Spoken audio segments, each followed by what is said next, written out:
Buenas tardes para todas las personas que nos están acompañando en este momento, en este gran espacio virtual organizado por el Centro Cultural del Banco de la República en Onda. Es un placer contar con la participación de las personas que se van conectando y por supuesto del maestro que tenemos acá presente acompañándonos para llevar a cabo esta gran conferencia. Hoy nos encontramos en Onda con un cielo que está lloviznando en estos momentos, al parecer va a llover algo más duro más tardecito.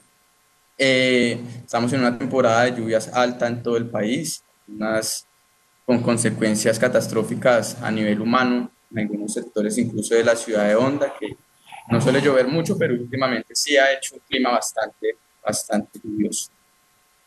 Bueno, primero que todo quiero reiterarle la invitación a todas las personas, tanto visitantes como locales, que nos visiten en nuestros espacios, nos visiten en nuestros espacios de consulta en sala para la biblioteca, que disfruten de la exposición Radio Sutatensa que estará disponible hasta el día 6 de agosto. Por supuesto, reiterarles y sugerirles que agenden sus citas para que puedan visitar el Centro Cultural sin ningún problema a través de los links que están habilitados pues para esto. Sí, les recuerdo que la disponibilidad en el espacio estará sujeta pues al aforo que haya disponible en el momento en que las personas que vayan espontáneamente pues, nos visiten. Bueno, ya entrando en calor un poco, quiero contarles que nos encontramos acá en una nueva conferencia que hace parte del ciclo de conferencias y conversatorios que hemos venido promoviendo acerca de diversidad y género y que hemos adelantado durante todo el mes de marzo. Hoy tenemos el privilegio, el orgullo de escuchar en nuestro espacio virtual al gran maestro Alfredo Banín, que mejor que escucharlo en esta temporada de lluvias, a sabiendas que él ha escrito parte de su poesía dedicado a este gran fenómeno natural. Me voy a permitir leer algo del perfil del maestro Banín antes de darle la palabra. El maestro Alfredo Banín nació en 1950 en el poblado de Saija, sobre el río que tiene el mismo nombre, es jurisdicción del municipio de Timbiquí. Esto queda en la región pacífica caucana, entre la cordillera y el mar. Creció en la vecina Huapi, en Buenaventura y en Cali. Su actividad profesional se ha desarrollado en los campos de la docencia, el periodismo, la investigación cultural, la poesía, la narración y el ensayo. El maestro también se encarga de dirigir talleres de formación literaria y es consultor en instituciones y organizaciones sociales. Varias veces ha sido condecorado, premiado e invitado a festivales y certámenes internacionales de poesía.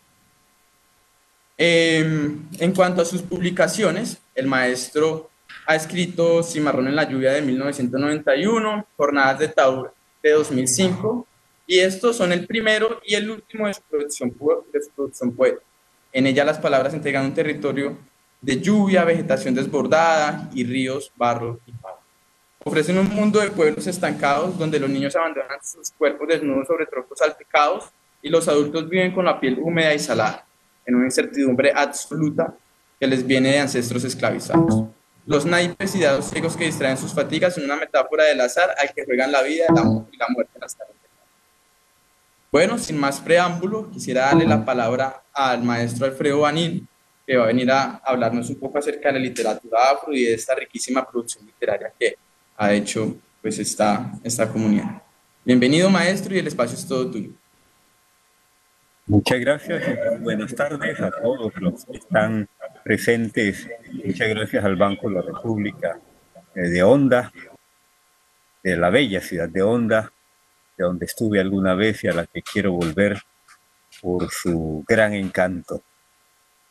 Esta charla en torno a la literatura afro intenta dar algunos elementos que permitan a quienes no la conocen, no la han habitado, no la han trajinado, que sirva como una guía para poder adentrarse en ella, disfrutarla y entender los elementos que la constituyeron, que han venido evolucionando en el tiempo.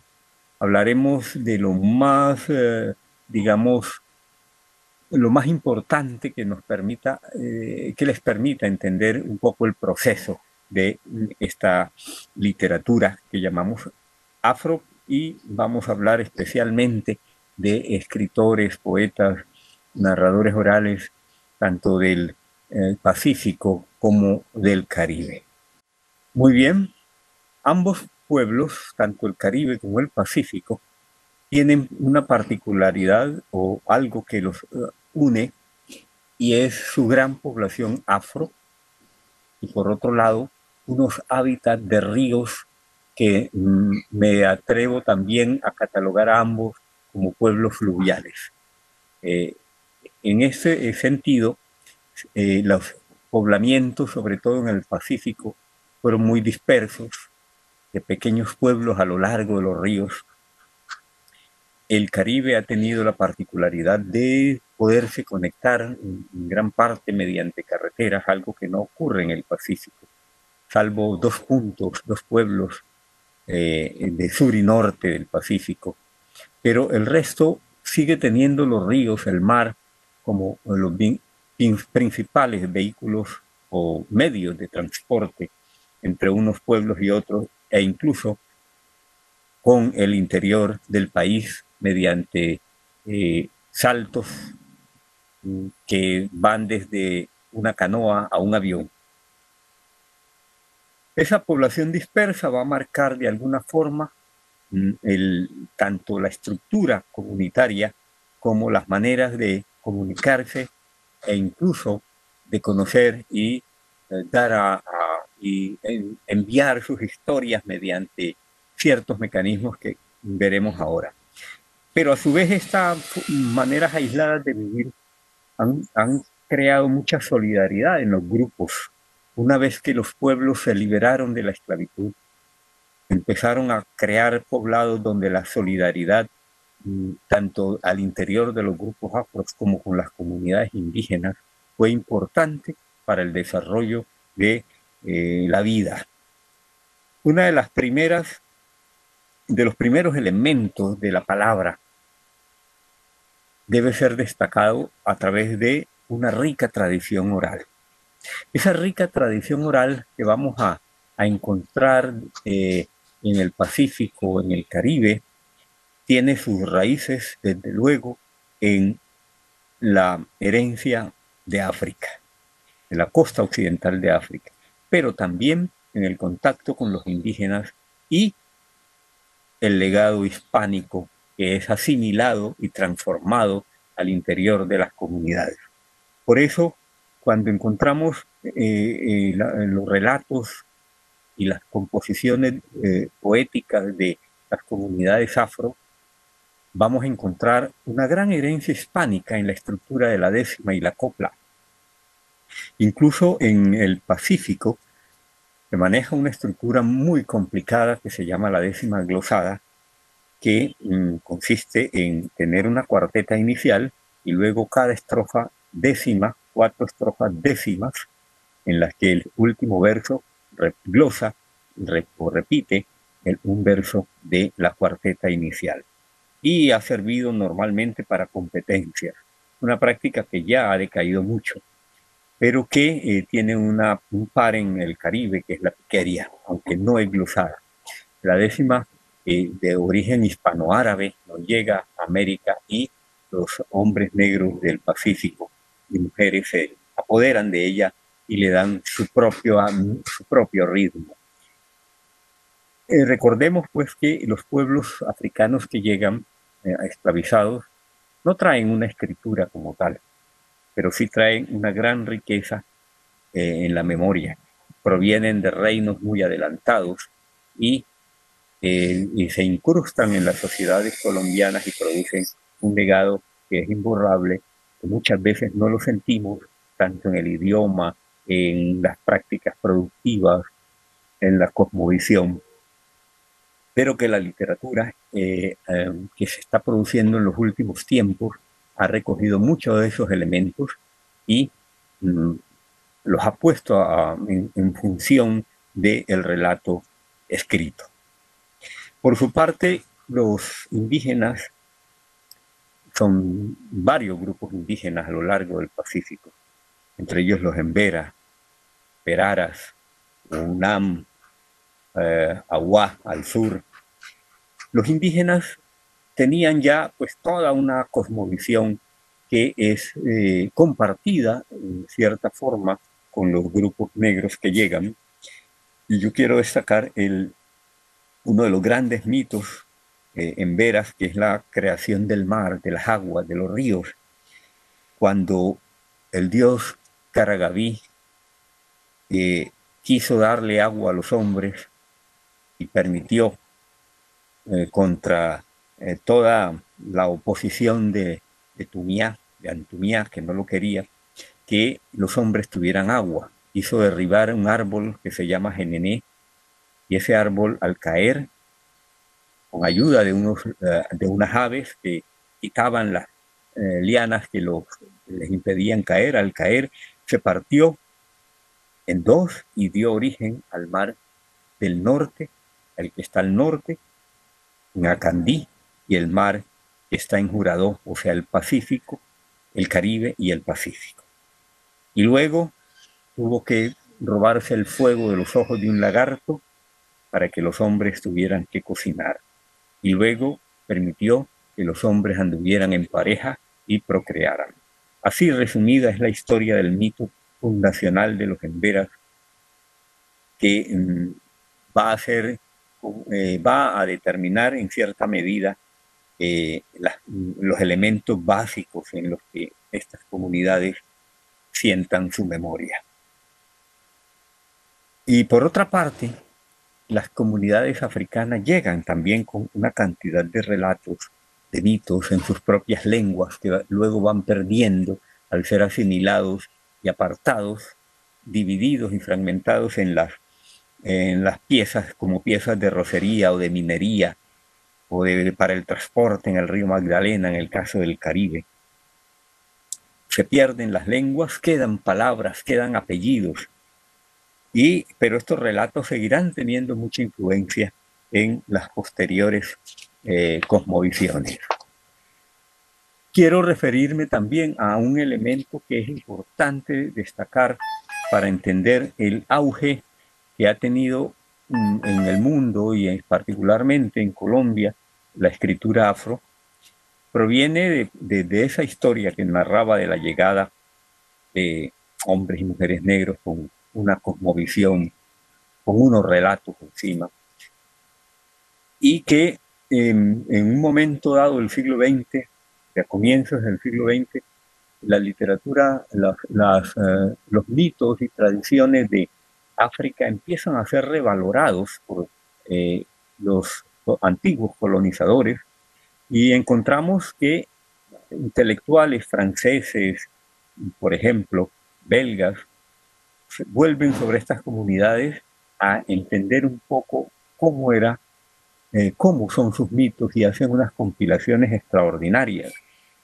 Particularmente nombro a la Antología Negra de Blaise Cendrars y el Decamerón Negro de Leo Frobenius, donde vemos relatos sobre imperios con sus príncipes, sus reyes guerreros, que nada tienen que envidiarle a la literatura europea del pasado. Los relatos de la costa de los esclavos es un trabajo de compilación de Elir Caballés, precisamente hecho en la costa de los esclavos. La profesora cubana vivió allí y nos publicó un libro con los relatos que recogió, y donde nos muestran que en materia de relatos ningún pueblo es inferior a otro. Muy bien, los hispánicos, como decía, y los árabes traen la copla y la décima, dos estructuras que van a ser muy importantes en América Latina. Pero particularmente les mencionaba que en el Pacífico sigue funcionando la décima como una estructura de competencia.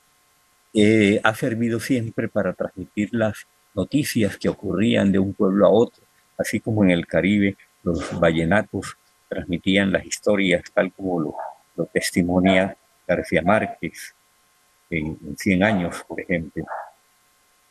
Allí tenemos pues con este recorrido una base, dicho muy rápidamente, una base literaria, oral y también escrita, que va a permitir que a medida que se empieza a acceder a la escuela, algo prohibido para los esclavizados, y para las mujeres hasta cierto tiempo en nuestro país. Cuando empieza, digamos, la escolarización y se apodera de la palabra escrita, los negros ya lo había algunos, pero no era un acto masivo. Empiezan también a incursionar en la escritura. Doy un salto y me encuentro con que el poeta Candelario Beso, que es un precursor y a la vez alguien que consolida muchas aspiraciones, ha bebido en las lecturas de María, por ejemplo, de Jorge Isaac, y se encuentra allí con los cantos de boga que Jorge Isaac recogió en el Dagua.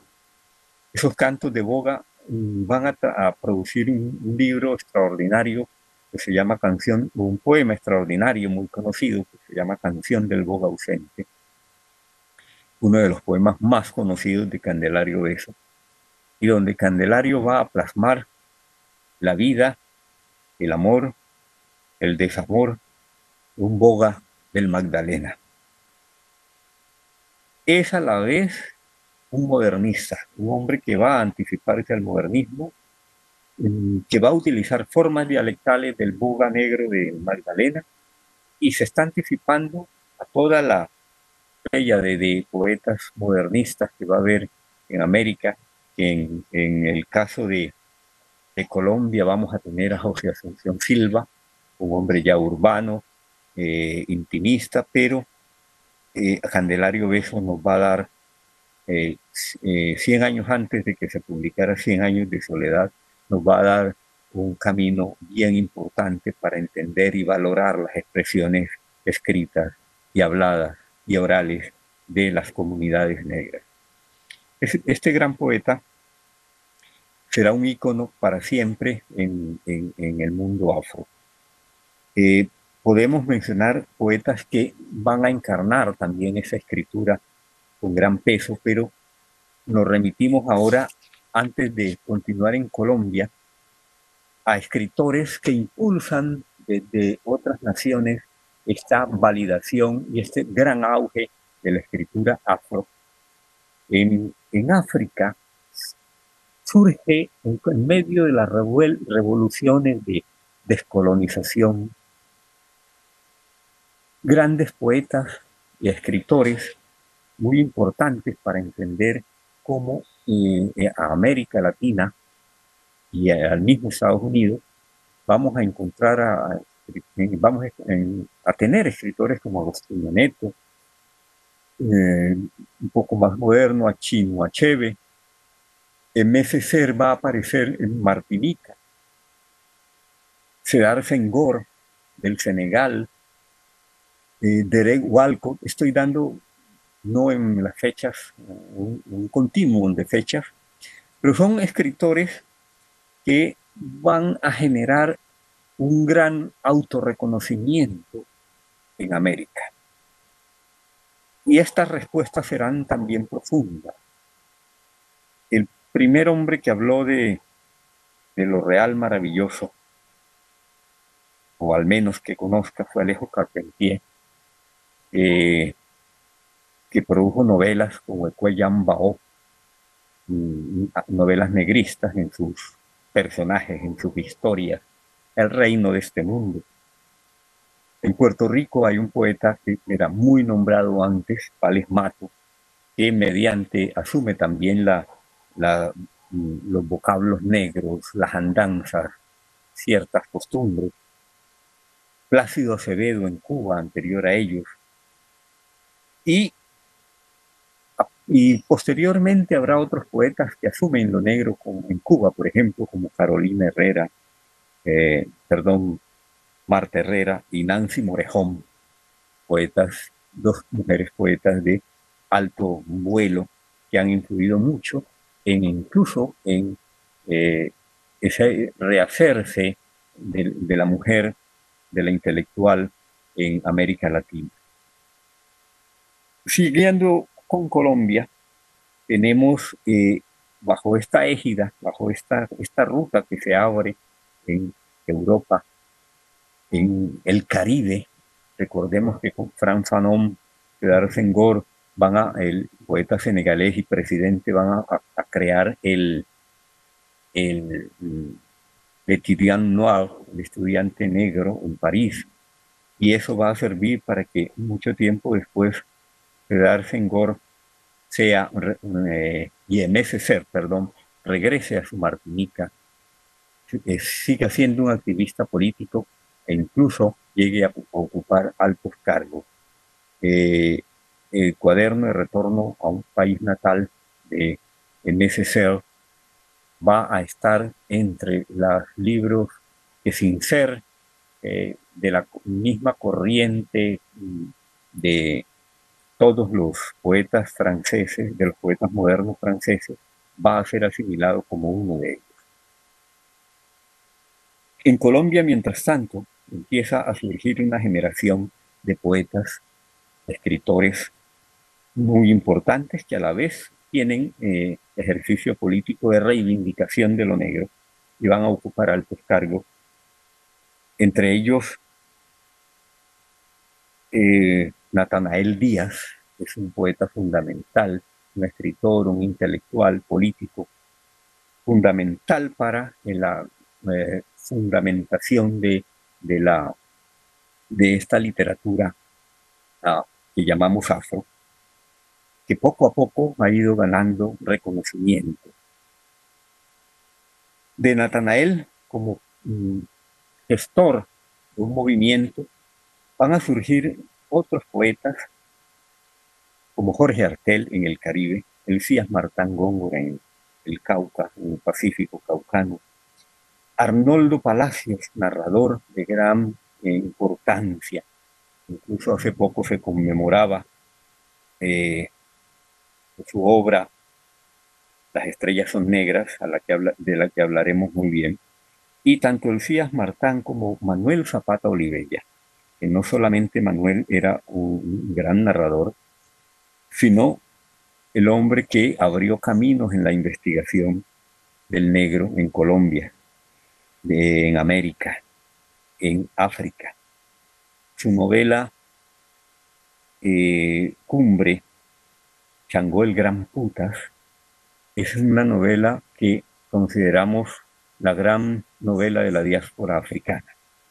Una novela escrita en la clave de los orichas, con mucha dificultad para leerse porque normalmente no se conoce, no se conocen muy bien las culturas afro y se dificulta la lectura, pero quien logre penetrar en ella se va a dar cuenta el mundo tan denso a partir de, ese gran viaje que se da de África a América, ese viaje forzado, pero que trae insertos en la esclavitud, en medio de la esclavización a sus dioses, y esos dioses van a tener también repercusión y reproducción que van a dibujar de nuevo en territorio americano. Otro poeta importante, Hugo Salazar Valdés, chocuano, Carlos Arturo Truque, narrador considerado uno de los mayores narradores de Colombia. Sin embargo, no ha tenido todo el reconocimiento. Fue premiado muchas veces en el exterior y aún en Colombia también obtuvo premios. Que vivan los compañeros es un libro extraordinario de cuentos. El mismo García Márquez le prestaba mucha atención a Carlos Arturo Truque. Bueno, se ha conformado pues ya una literatura. Quiero nombrar a uno de los poetas, a mi paisano Elías Martán Góngora, quien a lo largo de su carrera poética empieza como Hugo Salazar, como todos, como Jorge Artel en el Caribe, Hugo Salazar en el Chocó, a condensar en su poesía elementos de la cultura del habla, del ser negro, tanto del Chocó como del Valle o del Nariño, o del Cauca, y logran a veces poemas de una exquisitez extraordinaria. Me gustaría decir una parte de un poema de Elías Marcán Góngora que se llama Loa del Currulao, donde se exalta una bailarina de currulaos, una de las músicas vernáculas del Pacífico, creadas a partir de la diáspora como con gran herencia africana. Me hacía guiños tu fugaz cintura, negra negrura de la negrería. Era en Buenaventura y una salvaje melodía salzaba tu alegría y ataba mi nostalgia. Hugo Salazar Valdés es el autor de La Negra María Teresa, otro poema por el estilo donde se ensalza pues el ser femenino, el ser de una mujer que está entregada a la vida y asume la vida con gran festividad. Estos son, por decir algo, este es un recorrido que nos llega hasta el año, digamos, hasta casi unos 20 años atrás. Hace poco, el año pasado, se celebró el centenario del nacimiento de Manuel Zapata Olivella y de Elías Marcán Góngora. De aquí, de esta rica herencia que nos dejan los poetas nombrados, narradores y poetas, va a venir una pléyade también de escritores bien importantes en la actual literatura colombiana, unos mucho más reconocidos que otros, pero igual con mucha importancia para entender el proceso de literario consistente que se ha generado ya de manera irreversible en el Pacífico y en el Caribe, en el norte del Cauca, en fin, en los espacios de las comunidades negras donde la palabra escrita ha ganado mucho peso, se convierte también en una expresión al lado de sus músicas y con búsquedas bastante modernas, bastante contemporáneas en algunos casos. ¿Cómo no recordar aquí a Roberto Burgos Cantor, El Caribe, autor de La Ceiba de la Memoria, un libro que es demasiado importante, que debe ser leído en las escuelas, en los colegios. Un libro con unas técnicas modernas de escritura, desde luego, donde el pasado se intercala con el presente de las comunidades y de las luchas, de búsquedas identitarias y sociales de las comunidades negras en el Caribe, sobre todo. El Pacífico, Rómulo Bustos es otro poeta del Caribe demasiado importante en la literatura latinoamericana. En el Pacífico se ha producido también una nueva, digamos, camada de escritores y poetas bastante importantes.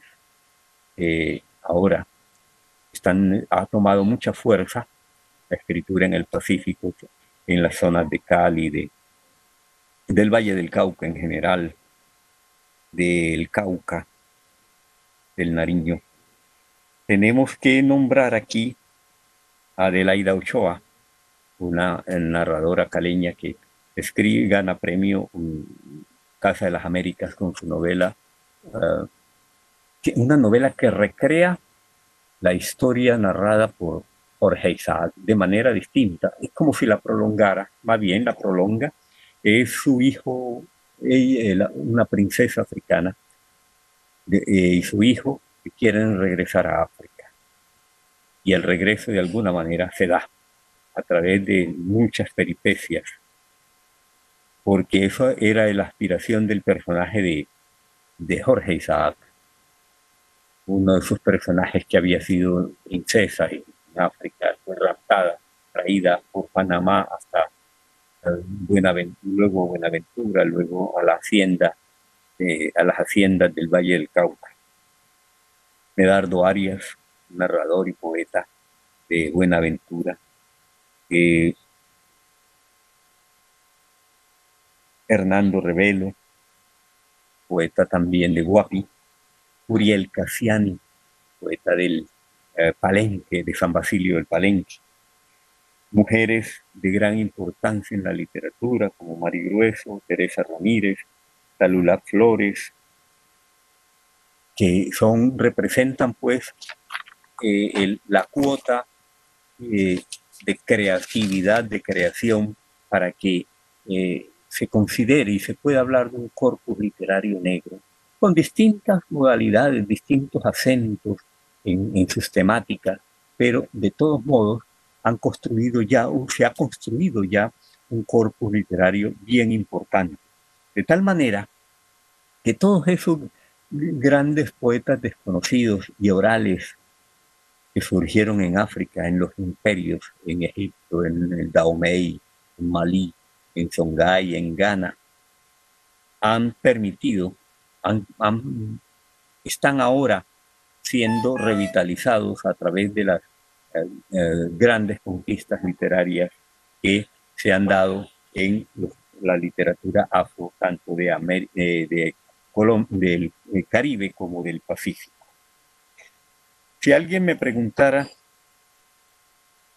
qué fue el proceso de la esclavización, una de las cosas que yo respondería es que fue un secuestro de identidades y que dejó unas marcas de prejuicio y de negación del otro, pero a la vez generaron unas luchas de liberación que permitieron apropiaciones, reelaboraciones, fortalecimientos y unas búsquedas que no terminan, que ahora se notan muy fuertes en una juventud de hombres y mujeres estudiosos que han continuado los caminos trazados por antepasados como Natanael Díaz y el mismo Manuel Zapata Olivella.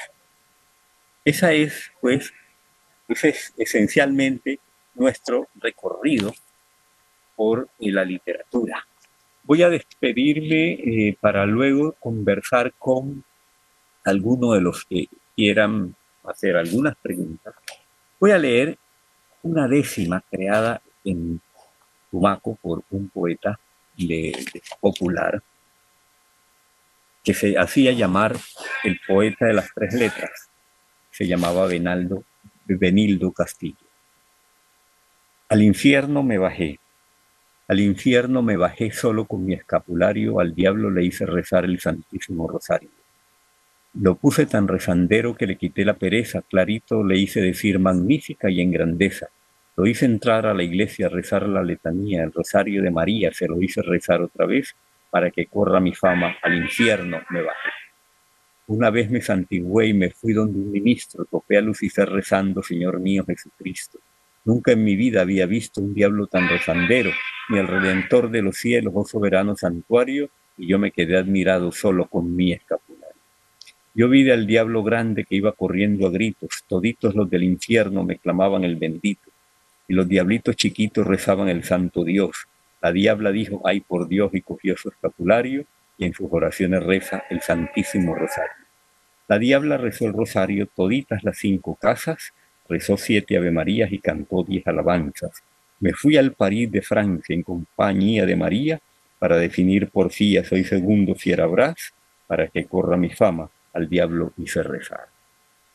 Leo esta décima, que es una escritura bastante complicada para su composición y de un poeta oral, no escribía, pero fíjense, muestra allí toda la herencia que se asimila de relatos, de personajes europeos. Está el gran Fierabras de las sagas francesas, está el demonio del catolicismo, en fin, hay una asimilación, una reelaboración de esas herencias en torno a y lo negro se destaca en cuanto que asimila y crea.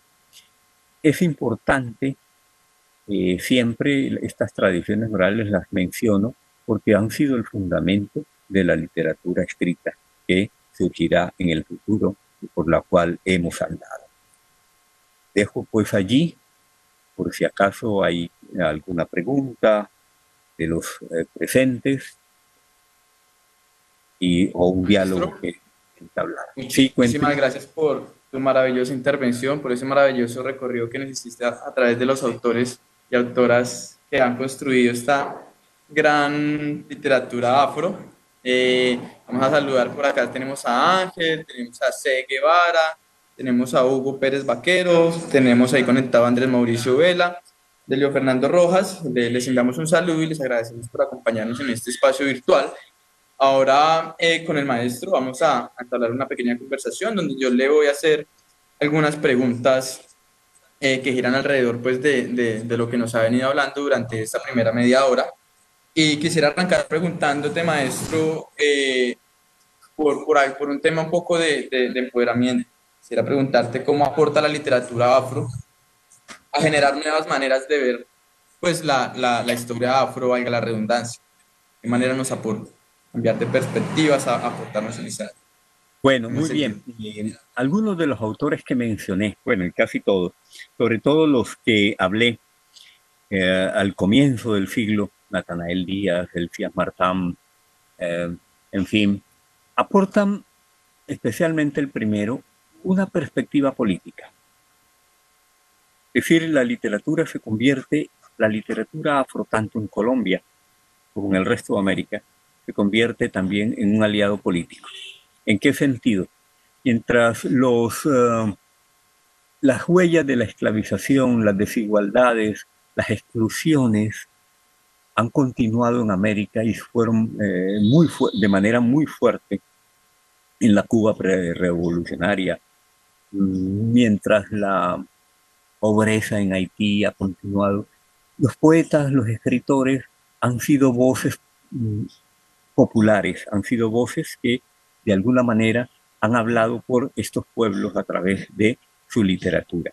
Cuando uno lee El reino de este mundo de Alejo Carpentier, encuentra todos los elementos, muchos elementos importantes para entender que la cosmovisión de estos pueblos y sus luchas por la independencia, por la libertad, contra la esclavización, fueron claves para crear, digamos, un mundo nuevo. Es decir, si a alguien se le debe la descolonización, es precisamente a las luchas de los negros. Los palenques y los cimarrones crearon espacios de libertad. Y esos espacios de libertad y esos espacios creativos que eran secretos, donde la música tenía que hacerse en lo profundo de los montes para incluso planear las fugas, han sido contribuciones muy importantes para que tanto el nuevo mundo como el antiguo mundo europeo entienda que el desastre que se causó en tierras africanas con el saqueo de sus hombres y mujeres de casi 50 millones es tremendo. Pero ¿cómo devuelven estos pueblos sacrificados, esclavizados, cómo devuelven? Con la alegría de la música o la melancolía de la música, pero con arte y finalmente con poesía. Entonces es importante destacar este recorrido literario para entender también las luchas libertarias de América. Muchas gracias, maestro. Ahí, pues, continuando un poco por la misma línea, tenemos acá conectado en los comentarios a Andrés Mauricio Vela, que nos hace una pregunta. Nos dice, en el pasado hubo ciertas memorias de esclavitud escritas por quienes la padecieron. ¿Has visto obras similares en Colombia o Latinoamérica? A ver, escritas tal vez no, pero podemos mencionar en Cuba una biografía escrita por Barnett, pero que recoge toda la vivencia de un ex esclavo que le narra a él esta historia, ¿no? Se llama Biografía de un cimarrón. Es un libro que recomiendo. Es un libro que recomiendo porque además de que Barnett es un gran escritor, logra transmitirnos las vibraciones de este cimarrón que que narra su historia. Y no estamos hablando del siglo XVII, XVIII, estamos hablando en comienzos del siglo XX. Entonces sí, en las literaturas uno puede, por ejemplo, leer La ceiba de la memoria de Roberto Burgos Cantor y va a encontrar en esos tiempos contrapuestos, porque ahí está allí el siglo XVIII, está el siglo XX, y en esos siglos contrapuestos, esas historias contrapuestas, se va mostrando poco a poco el hilo conductor que hay de África a América, y el hilo conductor que va de la esclavización a la libertad.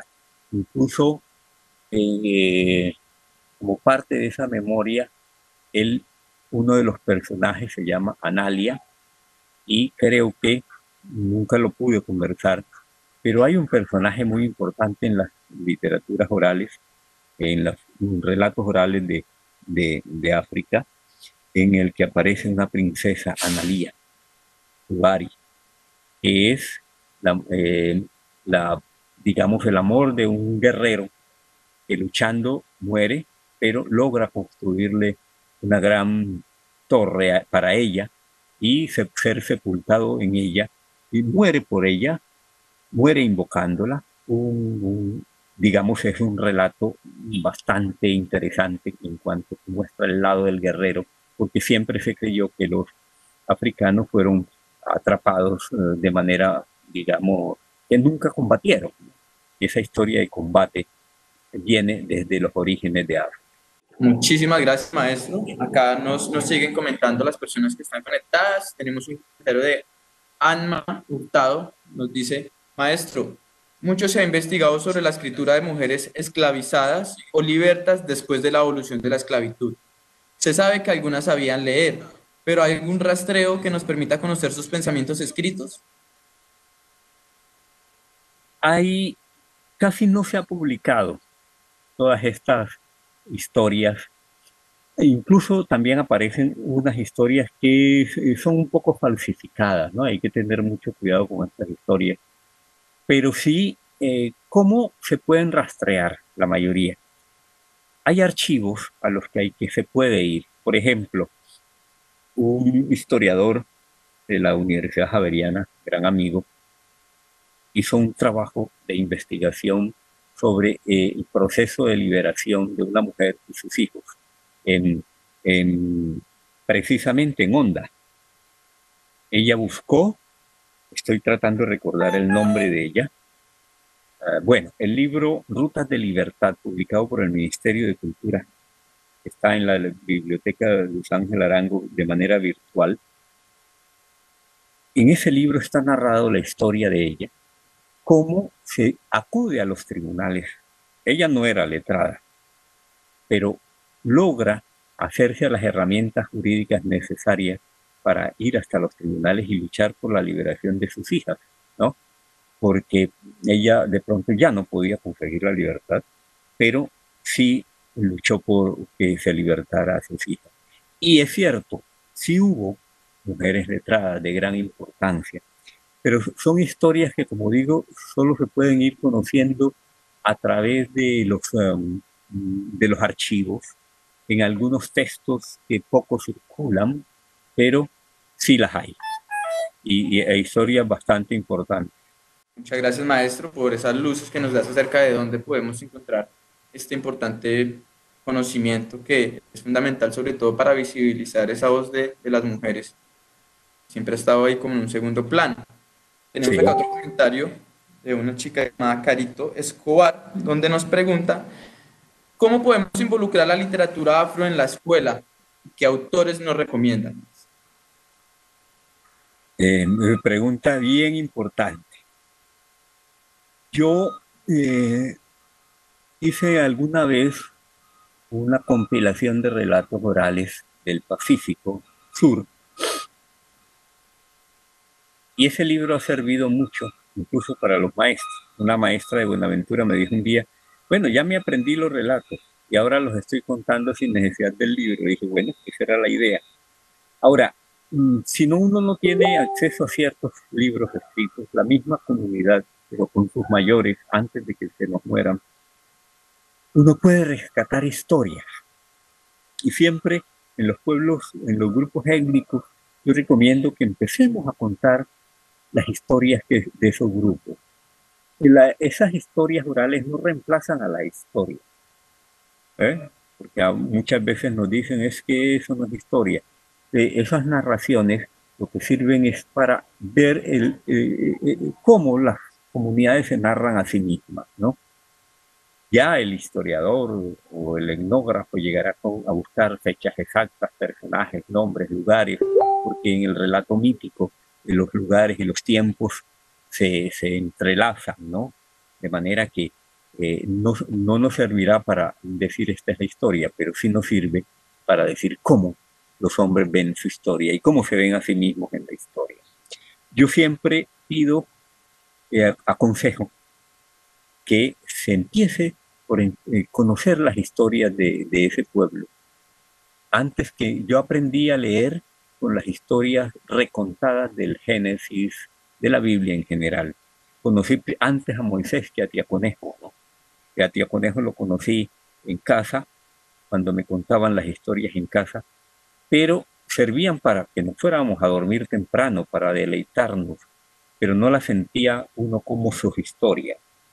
Y las compilaciones que hice fue en un momento en que parecían desaparecer estas historias y ya han tenido muy buena acogida, sobre todo en el gremio de hace bastantes años de docente.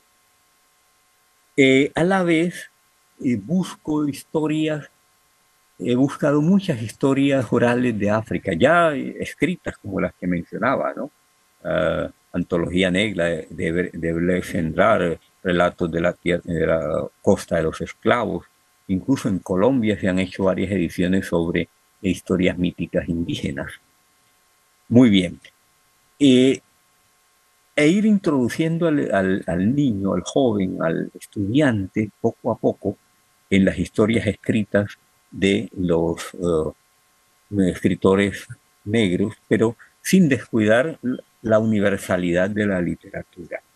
Es decir, no se puede pretender que solo conozcamos la literatura nuestra. Debe ser también mostrado, bueno, al principio empezamos con lo nuestro, porque es necesario, pero también hay que abrirse poco a poco hacia la literatura universal para no ser islas, ¿no? Ya en este momento ya no pueden existir islas en cuanto al conocimiento. Y provenga de Europa, de Estados Unidos, de donde sea, los aportes a la cultura universal son necesarios pero sí hay que empezar con lo nuestro. Esa es mi recomendación. Si no hay historias escritas donde se puedan revisar en un libro, se pueden investigar en la misma comunidad y alguien puede tener esas historias que sirvieron en otro tiempo para hacer dormir a los niños. Muchas gracias, maestro.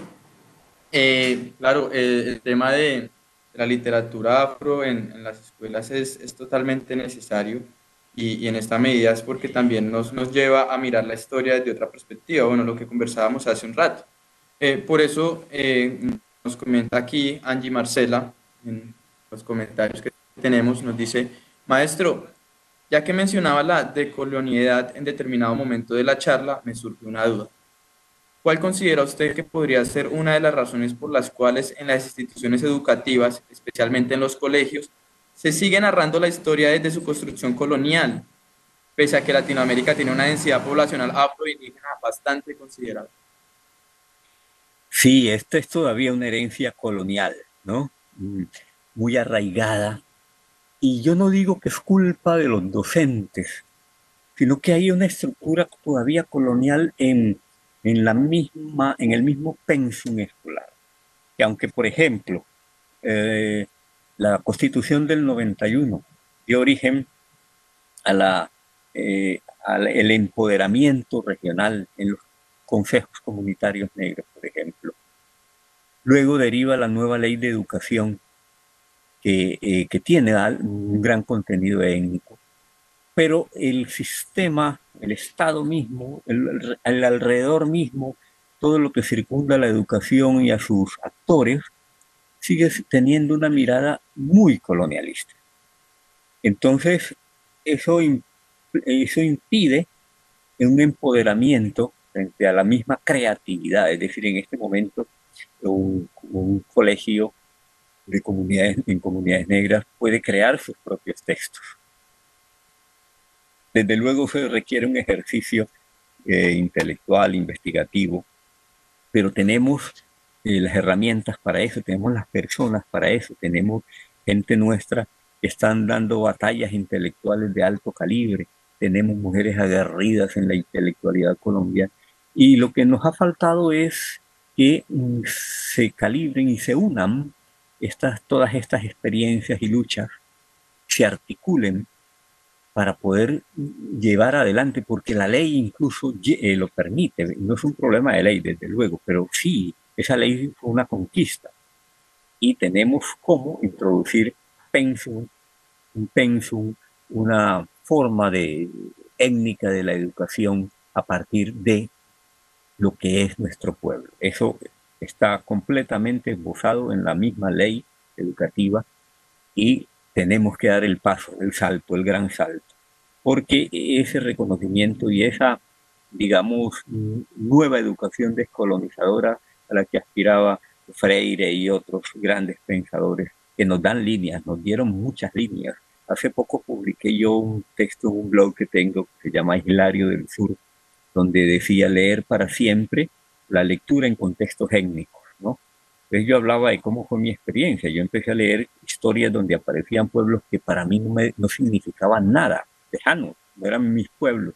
Relatos de la Biblia, relatos hebreos del Antiguo Testamento. Y las historias propias las escuchaba de noche en casa de vecinos o en mi casa cuando llegaba algún narrador de historia. Y para mí esas historias deben estar incorporadas en el inicio de la alfabetización y de la lectura, para que ese muchacho después su ruta investigativa se oriente también hacia lo propio. Pero siempre digo, no olvidar que somos parte de la humanidad, que no somos un mundo escondido y que no estamos en el ombligo del mundo y aparte de todo, estamos conectados, somos parte de una cultura universal, pero nosotros aportamos a esa cultura universal desde lo nuestro y por lo tanto debemos consolidar lo nuestro y nuestra voz para que esas voces sean también no solamente parte de la memoria de las nuevas generaciones, sino que sean conocidas también por el mundo. Muchísimas gracias, maestro, y por supuesto que son voces muy necesarias para poder conocer realmente el trasfondo de nuestra realidad que vivimos como sociedad diversa, ¿no? Yo aprovecho para hacer un paréntesis aquí, un paréntesis, ya que tocas el tema de la Constitución del 91 y el reconocimiento de los derechos, pues el reconocimiento de la diversidad. Y es que la otra semana, el jueves, tendremos una charla sobre los 30 años de reconocimiento de la diversidad cultural con Nelson Jair Cuchumbe, que es el director del programa de Derecho de la Universidad del Valle. Entonces vamos a tener esa conversación muy interesante el jueves a las 4 de la tarde, a la cual están cordialmente invitados para seguir Bueno, hablando del tema. muchas gracias. Bueno, continuando, maestro, con el tema de difundir la literatura afro, de que las personas la conozcan, la lean. Nosotros en el Centro Cultural tenemos una fuerte tarea también como biblioteca de activar estas colecciones, ¿no? Y de activar sobre todo este banco de literatura afro que tiene el Banco de la República y nos parecería muy interesante conocer desde tu perspectiva cómo ves cuál es el panorama de la literatura afro en la biblioteca y cómo podemos hacer de las bibliotecas para activarla, para que la gente se motive a leerla. Bueno, esa tarea estuve realizándola un tiempo con el Ministerio de Cultura. Visité, precisamente estuve en Onda en ese plan hace algunos años. Es una tarea bastante mm, difícil, larga, no imposible, en la medida en que, ¿cuál es el problema de fondo? El problema de fondo es que eh, sigue siendo una mentalidad colonialista, inconsciente muchas veces, que cuando se menciona la palabra literatura afro se piensa en costumbrismo, ¿no? Entonces la gente dice, no, eso es de allá de los negros de tal vez. Y en eso, en parte hay razón, ¿no? A nosotros nos acostumbraron a que en la literatura costumbrista aparecía un negro y era el que iba a hacer un chiste o a hablar de un mal castellano, en fin. Eh, los mismos chistes que circulan todavía, ahora ha aplacado mucho esa costumbre, digámoslo así. Pero si usted, por ejemplo, se va a la escritura de Carrasquilla, ¿no? Encuentra en este autor antioqueño grandes elementos de reivindicación de lo negro, pero de todos modos el personaje es un sujeto narrado desde afuera, visto con su exoticismo, y eso dispersó por todo el mundo, sobre todo por Colombia, esa imagen de que lo negro era pues para hacer reír, ¿no? Únicamente. Una desvalorización tremenda de un sujeto tan importante y para la construcción cultural del país y del mundo, ¿no? De no solamente este país y de América. Entonces yo pienso que hay que empezar por revalorizar el concepto que se tiene de la literatura afro, que no es solamente narrar unas costumbres, que no es solamente hablar con un lenguaje, digamos, folclórico, que imita mal sino darles el valor como personajes literarios. Es decir, para mí, cualquier personaje negro debe ser personaje y tener el mismo valor de cualquier personaje de una novela europea. Ahora, las circunstancias, los entornos, las historias siempre serán diferentes. Pero vuelvo a Alejo Carpentier y me acuerdo de las novelas de él en las que hay negros protagonistas con toda la dignidad del caso, personajes cargados de dignidad, de lucha. Y eso nos ha faltado en las historias nuestras. Pero por fortuna, el presente, ya por ejemplo, mencioné mucho a otros autores como Burgos Cantor y La Ceiba de la Memoria. eh, Afuera crece un mundo de Adelaida Ochoa, ¿no? Por citar algunos casos, donde lo negro está completamente asumido en su universalidad, pero en su perspectiva histórica de negro. Y eso es lo que nos ha faltado en la mayoría de los textos que han rondado la educación colombiana. Muchas gracias, maestro. Sigo acá con los comentarios que nos están haciendo nuestros participantes. Tenemos conectado entonces a Lucía Irene Ibáñez Salazar, que nos dice lo siguiente. Dice, la literatura ha sido un lugar para darle cuerpo a lo no nombrado por la historia. La construcción estética de la literatura nos lleva a volver a unir lo sensible con lo pensante, como dice Huidobro, hacer florecer la rosa. Ha sido un lugar de justicia, pero también el lugar para la construcción de las diferentes identificaciones que ponemos en un mismo paraguas de lo afro, pero que leemos en sus diferentes caminos y comunes experiencias colectivas. Acá entonces nos hace la pregunta, ¿qué lugar le da Alfredo Banín a la escritura de la memoria en la construcción de estas nuevas gentes, de estos nuevos sujetos? ¿Resaltaría algunas publicaciones sobre este tema? Que mencionó a Huidobro, saludos Lucía Irene. Mencionó a Huidobro, recuerdo el poema, el verso, no, no pintéis la rosa, que no describan la rosa los poetas, háganla florecer en el poema. Es la recomendación de Huidobro. Muy bien, yo creo que hay un trabajo serio que se ha empezado ya en las literaturas afro, pero no en el mercado, por decirlo así, ¿no? De alguna forma. Y usted sabe, en una sociedad como esta, el mercado es vital. Si el libro no circula, que es una mercancía, si no circula, no va a llegar a muchas partes. Yo no sé qué podríamos inventarnos para que eso se diera, pero el libro es una mercancía, se vende. Ahora, muchos textos se pueden acceder a ellos en Internet, eh, pero hay una fragmentación, hay una especie de murallas que impiden esa lectura de las literaturas negras y también su producción, ¿no? Es decir, un mundo, a mí me decían, hermano, usted no, la literatura no va a servirle para nada. Eso más es un hobby que una carrera, una profesión. Eh, la circulación de los textos en las editoriales. Apenas ahora se hacen, hay publicaciones, pero son cerradas, ¿no? Pero hay otra, el problema mayor radica en los paradigmas. Es decir, eh, no hay unas políticas que vuelvan integral las literaturas negras, que las inserten como literaturas válidas con toda la dignidad que tienen todas las literaturas del mundo. Desde luego me refiero a que un libro, una novela, un poemario debe tener el valor estético suficiente para su circulación, y en eso las exigencias nuestras cada vez han sido mayores.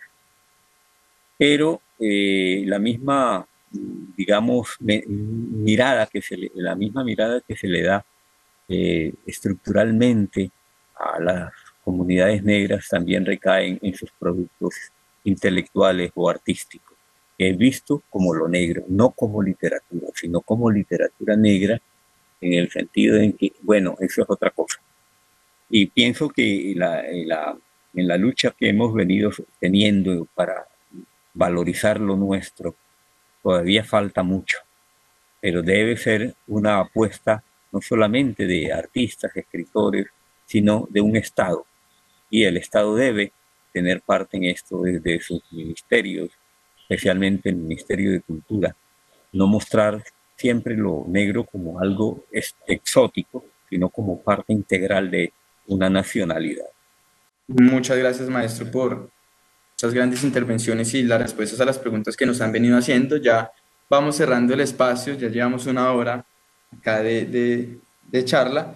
Quisiera saber, maestro, si nos puedes regalar algo de poesía. Si tienes por ahí alguito con lo que nos puedas deleitar acá en este espacio, en esta tarde virtual. Bueno, algún poema tendría que ser, ¿no? Sí, señor. Tantas fábulas hubo. El tiempo aún derriba tu cuerpo que retuve hasta que los poemas florecieron.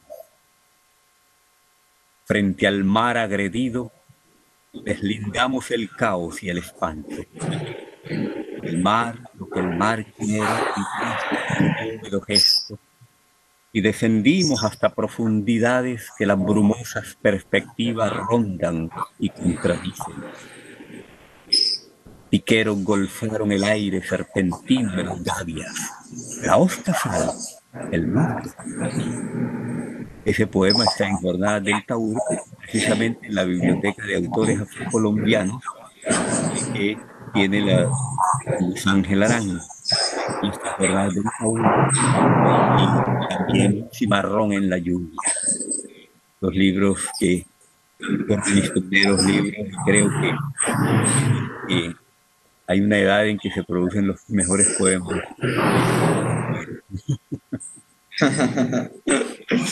Muchas gracias, maestro. Muchísimas gracias. Ya para cerrar el evento como tal, quisiera preguntarte, ¿qué libros nos recomiendas a todos los que estamos acá para enamorarnos de la literatura afro, para empezar a insertarnos de lleno en este campo tan bonito y tan lleno de reivindicaciones?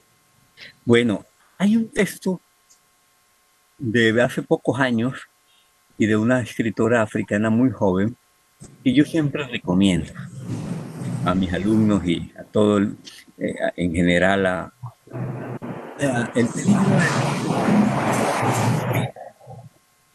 el peligro de una sola historia, Chimamanda Adichie. Es un texto por el que todo el mundo debería empezar a leer y a conocer la literatura, tanto americanas como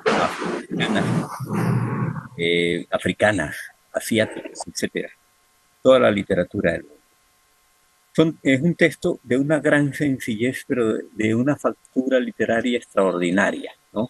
Que nos advierte un peligro. Nosotros siempre conocemos parcialmente al otro y los estereotipos son en cierta medida eso.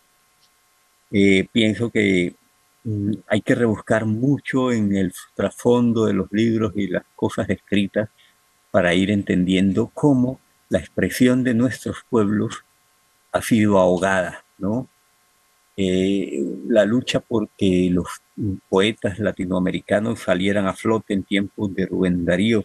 Me recuerdo los grandes escritos de Rufino Blanco Fombona en torno a la vindicación de lo americano, porque para los europeos la literatura que se producía en América era de baja calidad, o mejor dicho, era de la trastienda.